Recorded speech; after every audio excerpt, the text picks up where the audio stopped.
A solid question deserves a solid answer. So why can we remove the exponent from the n when n is alone, but not when it's together with the 4? Well, the short explanation is that in this particular case, you could take the square root of both sides. Now remember, when you apply an operation to one side or the other, it has to be applied over everything, right? So we can take the square root of 4, that gives us 2. Square root of n squared is just n, and on the other side you get a 4, and as you can see, it's very straightforward to solve it that way. But if you run into something like a 6, and you take a square root at this point, well, what's the square root of 6? Because it's not a perfect square like a 4, you are now stuck dealing with n square root of 6 and another square root on the other side.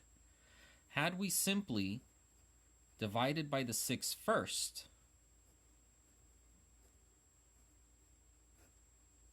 this would have been a much easier problem to solve. So again, this is just a short explanation for why we do that. The longer explanation can be found if we take a look at the entire original problem. So keep in mind, when we are solving multi-step equations, what you want to do is break apart the equation based on the operations that keep more elements together. So right now, the two elements in this problem are this and that. The operation keeping them together is that plus, right? So the first thing we want to do is break apart the plus.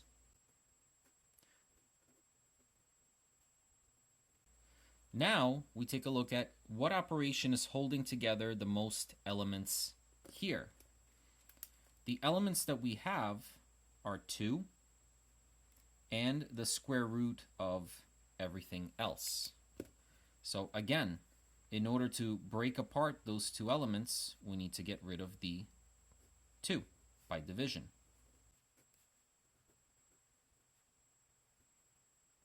Again, let's take a look at what elements we have and what operation is keeping everything together. The overarching operation here is the square root. It's keeping that 4 and the n squared together. So if we take the square of both sides, we're left with 4n squared equals the 16 squared. And at this point, we can't be taking the square root because 4 and n squared are two separate elements.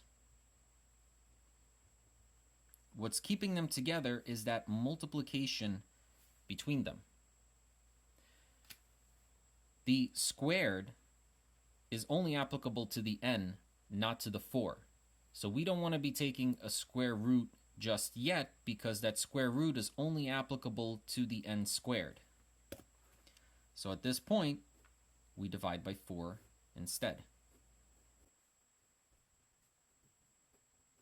And now that we've arrived at n squared by itself, this is the last operation that needs to be canceled, right? N is its own element right over there.